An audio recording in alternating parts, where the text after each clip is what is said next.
Hi. 2 ദിവസം മുമ്പ് എനിക്ക് ചെറിയ 2 ആക്സിഡൻറ്റ് പറ്റി. ആക്സിഡൻ്റ് എന്ന് പറഞ്ഞാൽ വലിയ കാര്യമൊന്നും അല്ല നിങ്ങൾ വിചാരിക്കുന്ന പോലെ. ചെറിയ 2 സംഭവങ്ങൾ. പക്ഷേ ഈ 2 ചെറിയ സംഭവങ്ങളിൽ നിന്ന് ഞാൻ വലിയ 2 പാഠം പഠിച്ചു. അപ്പോൾ ആ പാഠങ്ങൾ നിങ്ങൾക്കൂടെ ഷെയർ ചെയ്യാമെന്ന് വിചാരിച്ചു. കാരണം നിങ്ങൾക്ക് ഈ ഒരു ആക്സിഡൻറ്റ് വരാൻ വേണ്ടി നിങ്ങൾ വെയിറ്റ് ചെയ്യേണ്ട. നമ്മൾ മലയാളികൾക്കൊരു പ്രശ്നമുണ്ട്. എന്ത് കാര്യമാണെങ്കിലും അത് നമുക്ക് വന്നാലേ നമ്മളത് പഠിക്കും. അതുവരെ അത് മറ്റുള്ളവരുടെ കാര്യമാണ് അല്ലേ? അപ്പോൾ സംഭവം എന്താണെന്ന് ഞാൻ പറയട്ടെ. 2 ദിവസം മുമ്പ് ഞാനിങ്ങനെ എൻ്റെ വീട്ടിൽ ലിവിങ് റൂമിൽ ഇരുന്നിട്ട് പെട്ടെന്ന് കിച്ചണിലേക്ക് എനിക്ക് പോകാൻ നേരത്ത് നല്ല സ്പീഡിലാണ് എനിക്ക് അങ്ങോട്ട് മൂവ് ചെയ്തപ്പം ഫ്രണ്ടിൽ ഇരുന്ന ടീപ്പോയുടെ കാലിൽ എൻ്റെ റൈറ്റ് ലെഗിൻ്റെ ചെറിയ വിരൽ നല്ല ശക്തിയിൽ അങ്ങ് ഇടിച്ചപ്പോഴേ എനിക്ക് സംഭവം മനസ്സിലായി. കാരണം വേദന കൊണ്ട് എനിക്ക് കണ്ണ് കാണാൻ പറ്റാതെ പോയി. ഞാൻ ആ സോഫയിൽ തന്നെ കുറച്ച് നേരം ഇരുന്നു. കുറച്ച് നേരം വെയിറ്റ് ചെയ്തപ്പോഴത്തേക്ക് എന്തായാലും ഭയങ്കര സ്വെല്ലിംഗ് ഒന്നുമില്ല, എന്നാലും ചെറിയ നീരുണ്ട്, ചെറുതായിട്ട് നീരിങ്ങനെ വന്നു, നല്ല പെയിനുണ്ട്. ഓക്കെ. അപ്പോൾ ആദ്യം നമ്മൾ നോക്കുന്നത് എന്താ, കുറച്ച് മുറിവെണ്ണ എടുത്ത് ഒന്ന് തടവാം അല്ലേ, അങ്ങനെ വിചാരിച്ചു. അപ്പോൾ നോക്കുമ്പോൾ എന്താ, മുറിവെണ്ണ ഇല്ല. ഭാഗ്യത്തിന് എൻ്റെ പാരൻസ് തൊട്ടടുത്തുണ്ടായിരുന്നു. അവരുടെ നിന്ന് ഞാൻ മുറിവെണ്ണ വാങ്ങിച്ചു. പിന്നെ നോക്കുമ്പോൾ എന്താ, അത് കെട്ടിവെക്കാൻ തുണി വേണ്ടേ. തുണി നോക്കിയപ്പോൾ നല്ല തുണികൾ, ഗോസ് അങ്ങനെ ഒന്നും കയ്യിൽ സ്റ്റോക്കില്ല. പിന്നെ ഹസ്ബൻഡിൻ്റെ ഒരു കയ്യിലേക്ക് എടുത്ത് അത് കീറി പറിച്ച് സെറ്റാക്കി. നെക്സ്റ്റ് ഡേ ഈ കാലും വെച്ച് ഞാനിങ്ങനെ ചെറിയ ചെറിയ കുക്കിങ്ങൊക്കെ ചെയ്യുവാണ്. ഈ കുക്ക് ചെയ്തുകൊണ്ടിരിക്കുമ്പോഴത്തേക്ക് ഓയിൽ സ്പില്ലായി എൻ്റെ കയ്യിലേക്ക് വലിയ ഡ്രോപ്പ് ഓയിൽ അങ്ങ് വീണു. കണ്ടോ, നന്നായിട്ട് പൊള്ളുമ്പോൾ ആദ്യം നമ്മളെന്താ ചെയ്യുന്നത്, നമ്മൾ ബെർണോൾ നോക്കും, അല്ലെങ്കിൽ സിൽവറെക്സ് നോക്കും. എൻ്റെ കയ്യിൽ രണ്ടും ഇല്ലായിരുന്നു. പിന്നെ പോയി ആ സിൽവറെക്സ് വാങ്ങിച്ച് ഇടാനൊക്കെ ഒരു 1-2 മണിക്കൂർ എടുത്തു. അപ്പോഴേക്ക് നന്നായിട്ട് ഇതങ്ങ് പൊള്ളിക്കയറി. സിൽവറെക്സിൻ്റെ കയ്യിലുണ്ടായിരുന്നെങ്കിൽ ഇത്രയും ഇതിങ്ങനെ ഒരു വേഴ്സ് കണ്ടീഷൻ വരില്ലായിരുന്നു. നമ്മൾ ഇങ്ങനെ ഒരു ആക്സിഡൻറ്റ് അല്ലെങ്കിൽ ഇങ്ങനെ ഒരു ചെറിയ ചെറിയ കാര്യങ്ങൾ എപ്പോൾ വേണമെങ്കിലും നമുക്ക് സംഭവിക്കാം അല്ലേ, ആർക്ക് വേണമെങ്കിലും സംഭവിക്കാം. അപ്പോൾ നമ്മളത് വരാനായിട്ട് വെയിറ്റ് ചെയ്യേണ്ട. എപ്പോഴും നമ്മുടെ വീട്ടിൽ ഒരു ഫസ്റ്റ് എയ്ഡ് കിറ്റ് ഉണ്ടായിരിക്കണം. അപ്പോൾ ഈ ഒരു സംഭവത്തിന് ശേഷം ഞാൻ എൻ്റെ ഒരു ഫ്രണ്ട് ഉണ്ട്, ഡോക്ടർ അനീഷ്, മെഡിക്കൽ കോളേജിലെ ഡോക്ടറാണ്. നല്ല ഒരു സൗമ്യനായ ഒരു ഡോക്ടറാണ്. അങ്ങനെ ആ ഡോക്ടറോട് ഞാൻ സംസാരിച്ചിട്ട് നമ്മുടെ ഒരു ഫസ്റ്റ് എയ്ഡ് ബോക്സിൽ എന്തെല്ലാം അത്യാവശ്യം വേണം എന്നുള്ളത് മനസ്സിലാക്കി ഞാനതെല്ലാം സെറ്റ് ചെയ്തു. ആ സെറ്റ് ചെയ്ത ഫസ്റ്റ് എയ്ഡ് ബോക്സ് ഞാൻ നിങ്ങളെ കൂടെ കാണിക്കുകയാണ്. കാരണം നിങ്ങൾ ഇങ്ങനെ ഒരു സംഭവം വരാൻ വെയിറ്റ് ചെയ്യരുത്. ഈ ഒരു കാര്യം നിങ്ങൾ സീരിയസ് ആയിട്ട് എടുത്തിട്ട്, വളരെ ചെറിയ കാര്യങ്ങളാണ് എന്നാലും അത് ഇമ്പോർട്ടൻ്റ് ആണ്. ഒരു കാര്യം ഒരു ആവശ്യം വരുമ്പോൾ അത് ഇമ്പോർട്ടൻ്റ് ആണ്. ഈ ഫസ്റ്റ് എയ്ഡ് ബോക്സിൽ വളരെ ചെറിയ ചെറിയ കാര്യങ്ങളേ ഉള്ളൂ. പക്ഷേ ഒരു ആക്സിഡൻറ്റ് അല്ലെങ്കിൽ ഒരു സംഭവം വരുമ്പോൾ അത് വളരെ ഇമ്പോർട്ടൻ്റ് ആണ്. അത് ഞാൻ മനസ്സിലാക്കിയ ഒരു കാര്യമാണ്. അതുകൊണ്ട് നിങ്ങളും അത് സീരിയസ് ആയിട്ട് എടുത്ത് ഈ സാധനങ്ങളെല്ലാം വാങ്ങിച്ച് ഒരു ചെറിയൊരു ഫസ്റ്റ് എയ്ഡ് ബോക്സ് നിങ്ങളുടെ വീട്ടിൽ സെറ്റ് ചെയ്യുക. ഓക്കെ. ഫസ്റ്റ് എയ്ഡ് ബോക്സ് കാണുന്നതിന് മുമ്പ് എൻ്റെ കയ്യിലെ ഭീകരാവസ്ഥ ഒന്ന് കാണിച്ചു തരാം. 2-3 വലിയ ഡ്രോപ്പ് തിളച്ച എണ്ണയാണ് കയ്യിലേക്ക് തൂവിയത്. ഇത് കണ്ടോ, നന്നായിട്ട് പൊള്ളി വന്നിട്ടുണ്ട്. അപ്പം ഞാൻ നേരത്തെ പറഞ്ഞതുപോലെ നമ്മൾ മുറിവുകളിലും പൊള്ളലുകളാണ് ഫോക്കസ് ചെയ്യേണ്ടത്. അപ്പോൾ നമ്മുടെ വീട്ടിൽ അത്യാവശ്യം നമ്മുടെ ഫസ്റ്റ് എയ്ഡ് കിറ്റിൽ വേണ്ട സാധനങ്ങൾ ഞാൻ വെറുതെ പെട്ടെന്നൊന്ന് കാണിച്ചു തരാം. ഓക്കെ. ഇത്രയും സംഭവങ്ങളാണ്. ചെറിയൊരു ബോക്സ് ആട്ടോ, ഇത് കണ്ട് പേടിക്കൊന്നും വേണ്ട. നമുക്ക് ആദ്യം മുറിവുകൾ, പൊള്ളലുകൾ എന്ന് പറഞ്ഞതിൽ മുറിവുകൾ ആദ്യം നോക്കാം. മുറിവുകൾ തന്നെ നമുക്ക് 2ആയിട്ട് തിരിക്കാം. ഒന്ന് കണ്ടാമിനേറ്റഡ് വൂണ്ട് അല്ലെങ്കിൽ ക്ലീൻ വൂണ്ട്സ്. കണ്ടാമിനേറ്റഡ് വൂണ്ട് എന്ന് പറഞ്ഞാൽ നമ്മളിപ്പം ഒരു മുറിവ് വന്നു, ആ മുറിവിനകത്ത് കുറേ ഇപ്പോൾ ഒരു മണ്ണ് അല്ലെങ്കിൽ ചരലിലേക്ക് നമ്മൾ വീണെന്ന് വെച്ചോ, ഒത്തിരി മണ്ണും ചെളിയൊക്കെ ആ മുറിവിലേക്ക് കയറും അല്ലേ. അപ്പോൾ അതാണ് കണ്ടാമിനേറ്റഡ് വൂണ്ട്. അപ്പോൾ ആദ്യം നമ്മൾ ചെയ്യേണ്ടത് എന്താ, ക്ലീൻ ചെയ്യണം. അപ്പോൾ ക്ലീൻ ചെയ്യാനായിട്ട് ആദ്യം വേണ്ടത് ഇതുപോലത്തെ ഒരു അയഡിൻ സൊല്യൂഷനാണ്. ഇത് ബീറ്റഡൈനാണ്. ഓക്കെ. അപ്പം അങ്ങനെ ഒരു സൊല്യൂഷൻ വേണം. ഇനി കണ്ടാമിനേറ്റഡ് വൂണ്ട് അല്ല, അതുപോലെ തന്നെ ഈ ഡെറ്റോൾ ഇങ്ങനെയുള്ള സൊല്യൂഷൻസ് നമുക്ക് യൂസ് ചെയ്യാം ക്ലീനിങ്ങിനായിട്ട്. ഓക്കെ. കണ്ടാമിനേറ്റഡ് വൂണ്ട് അല്ല, നമുക്ക് ഒരു ക്ലീൻ വൂണ്ടാണ്. വെറുതെ ഒരു ചെറുതായിട്ടൊരു മുറിവുണ്ടായി, എൻ്റെ വലിയ അഴുക്കൊന്നും ഇല്ല, നമുക്ക് ക്ലീൻ ചെയ്യേണ്ട ആവശ്യമില്ലെങ്കിൽ നമുക്ക് വേണ്ടത് ഒരു ആൻറ്റിബയോട്ടിക് ഒരു ക്രീമാണ് വേണ്ടത്. അതേപോലെ തന്നെ ഇത് പൗഡറാണ്. അത് നമുക്കത് ഡ്രൈ ആവും. അതായത് അതിൽ നിന്ന് ആ വൂണ്ടിൽ നിന്ന് ഊസ് ഔട്ട് ചെയ്യുന്ന ഒരു ഫ്ലൂയിഡ്സ് ഒക്കെ ഉണ്ടാവുമല്ലോ, ബ്ലഡും അങ്ങനെ ഫ്ലൂയിഡ്സ് ഒക്കെ ഉണ്ടാവും. അതൊക്കെ ഒന്ന് ഡ്രൈ ഔട്ട് ചെയ്യാനായിട്ടാണ് ഈ പൗഡർ ഉപയോഗിക്കുന്നത്. അതിനുശേഷം നമുക്ക് ഈ ആൻറ്റിബയോട്ടിക് ക്രീം ഉപയോഗിക്കാം പെട്ടെന്ന്, ഹോസ്പിറ്റലിൽ പോകുന്നതിന് മുമ്പ് തന്നെ. ഓക്കെ. അപ്പോൾ ഇതൊക്കെയാണ് ക്ലീനിങ്ങും അതിനും പെട്ടെന്ന് ഒരു മരുന്നുകളും. ഇനി നമുക്കത് ഒന്ന് ഡ്രസ്സ് ചെയ്യണമെങ്കിൽ ആവശ്യമുള്ള സംഭവമാണ് ഇത്. ഫസ്റ്റ് ഓഫ് ഓൾ ഒരു നല്ലൊരു ക്ലോത്ത്, നല്ല കഴുകിയ നല്ല ഒരു കോട്ടൺ ക്ലോത്ത്, നന്നായിട്ട് കഴുകി വെയിലത്തിട്ട് ഉണക്കിയ ഒരു ക്ലോത്താണ്.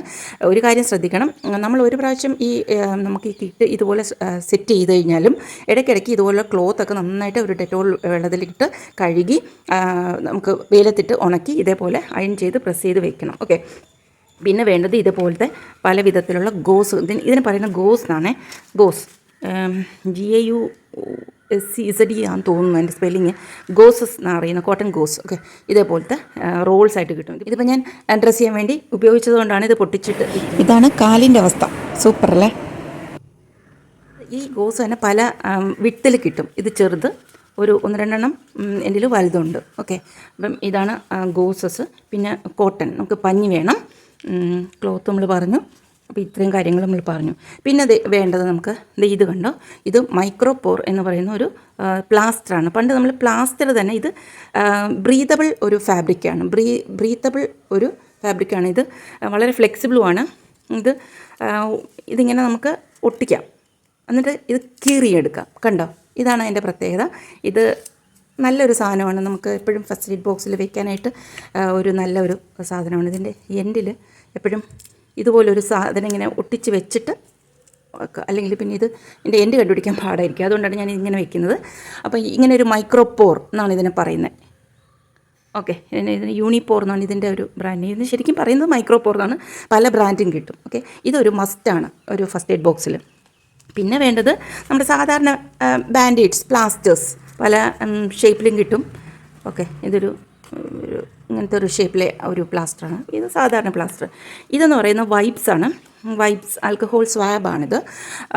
ഇത് ആൽക്കഹോളുണ്ട്. നമുക്ക് ക്ലീനിങ്, ഇപ്പോൾ ഒരു വൂണ്ട് നമ്മൾ ഡ്രസ്സ് ചെയ്തു, നമുക്കത് വീണ്ടും നെക്സ്റ്റ് ഡേ ഡ്രസ്സ് ചെയ്യുന്നതിന് മുമ്പ് ആ ഡ്രസ്സിങ് മാറ്റിയ ശേഷം ഈ സ്വാബ് വെച്ച് നമുക്കൊന്ന് ക്ലീൻ ചെയ്ത ശേഷം ആൻറ്റിബയോട്ടിക് ക്രീമോ എന്താണ് നിങ്ങൾ അപ്ലൈ ചെയ്യുന്നത് അത് വെച്ച് ആ മരുന്നിട്ട ശേഷം വീണ്ടും ഡ്രസ്സ് ചെയ്യാം. ഓക്കെ, അതിനാണ് ഈ ഒരു സ്വാബ് നമ്മൾ ഉപയോഗിക്കുന്നത്.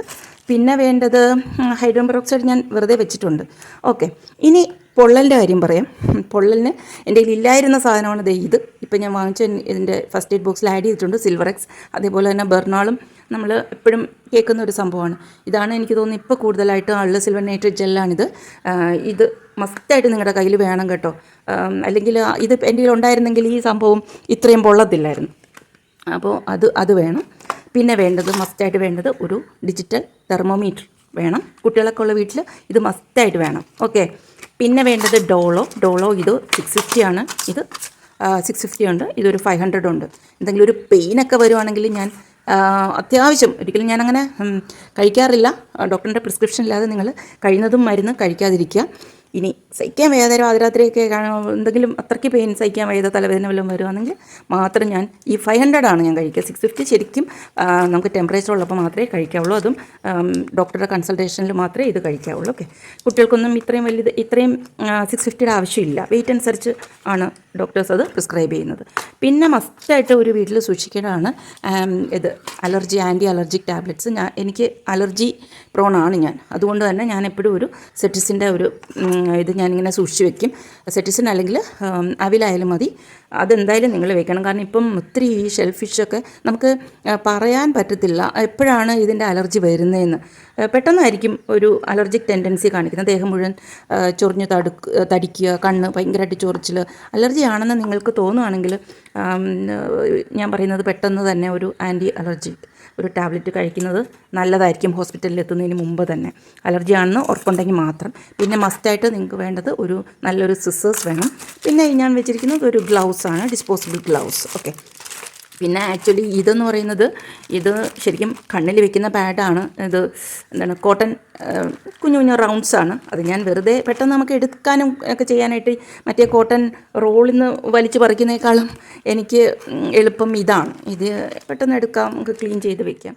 അപ്പോൾ ഇതാണ് ഒരു ചെറുതല്ല, ഒരു അത്യാവശ്യം വേണ്ട. പിന്നെ ഇത് എന്ന് പറയുന്നത് ഒരു പെയിൻ കില്ലർ സ്പ്രേ ആണ്. പല കമ്പനിയുടെ ഇത് കിട്ടും.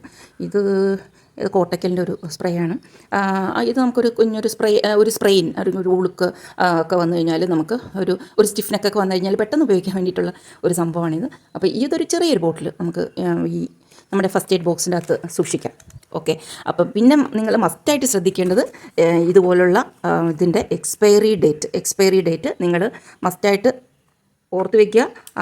ഇതിനൊക്കെ നല്ല ഒത്തിരി ഇതിൻ്റെതെന്ന് പറഞ്ഞാൽ 2027 ആണ് ഇതിൻ്റെ ഒരു എക്സ്പയറി ഡേറ്റ്. 2027 അപ്പോൾ ലോങ് ഒരു എക്സ്പയറി ഡേറ്റ് ഉണ്ട്. അപ്പോൾ ഇടയ്ക്ക് ഒന്ന് അത് ചെക്ക് ചെയ്യുക. എക്സ്പയറി ഡേറ്റ് കഴിഞ്ഞിട്ടുള്ള ടാബ്ലറ്റ്സ് അതിൽ നിന്ന് മാറ്റിയിട്ട് അത് മാത്രമേ ഉള്ളൂ. അതും ഈ ഒരു ക്ലോത്ത് നിങ്ങൾ ഇടയ്ക്ക് ഒന്ന് ക്ലീൻ ചെയ്ത് നന്നായിട്ട് കഴുകി വെയിലത്തിട്ട് ഉണക്കി അയൺ ചെയ്ത് അതിൻ്റെ അകത്ത് വയ്ക്കുക. ഓക്കെ, ഇതുപോലുള്ള ഗോസുകളും ഒത്തിരി പൊടി പിടിക്കും. ഒത്തിരി പഴയതായാലും അത് ഒന്ന് റീപ്ലേസ് ചെയ്യുന്നത് നല്ലതായിരിക്കും കേട്ടോ. അപ്പോൾ ഇത്രയൊക്കെയാണ് കാര്യങ്ങൾ. അപ്പോൾ ഈ ഒരു വീഡിയോ നിങ്ങൾക്ക് എല്ലാവർക്കും യൂസ്ഫുൾ ആയെന്ന് തോന്നുന്നു. ഇത് ജസ്റ്റ് റിമൈൻഡറാണ്, നിങ്ങൾക്ക് എല്ലാവർക്കും അറിയുന്ന കാര്യങ്ങളാണ്. പക്ഷേ എന്നാലും നമ്മളധികം ശ്രദ്ധിക്കാത്തതുമായ കാര്യങ്ങളാണ്. നമുക്കൊരു അപകടം വരുമ്പോൾ അല്ലെങ്കിൽ ഒരു ആക്സിഡൻറ്റ് വരുമ്പോൾ മാത്രമാണ് നമ്മൾ ഇതിനെപ്പറ്റി ഒക്കെ അയ്യോ എന്ന് പറഞ്ഞ് 4 വഴിക്ക് ഓടും അല്ലേ. പഞ്ഞി എവിടെ, കത്രിക എവിടെ, തുണി എവിടെ എന്നൊക്കെ പറഞ്ഞിട്ട് പഴയ കയ്യിലേക്ക് എടുത്ത് ഞാനും ചെയ്യുന്ന കാര്യങ്ങൾ തന്നെയാണ് ഇതൊക്കെ. അപ്പോൾ ഞാൻ എൻ്റെ അടുത്ത് കൂടെ ഉള്ള ഒരു അഡ്വൈസായിട്ട് ഞാൻ പറയുകയാണ്, ഇതിങ്ങനെ ഒരു ഫസ്റ്റ് എയ്ഡ് ബോക്സ് എല്ലാ വീട്ടിലും വേണം. പ്രത്യേകിച്ച് കുട്ടികളൊക്കെ ഉള്ള വീട്ടിലും വയസ്സായവരുള്ള വീട്ടിലും മസ്റ്റായിട്ട് ഇത് വേണ്ട ഒരു ഫസ്റ്റ് എയ്ഡ് കിറ്റാണ്. അപ്പോൾ നമുക്കിതുപോലെ ഇൻഫോർമേറ്റീവായിട്ടുള്ള മറ്റൊരു വീഡിയോ ആയിട്ട് നമുക്ക് വീണ്ടും കാണാം. ഓക്കെ, അതുവരയ്ക്കും ബൈ.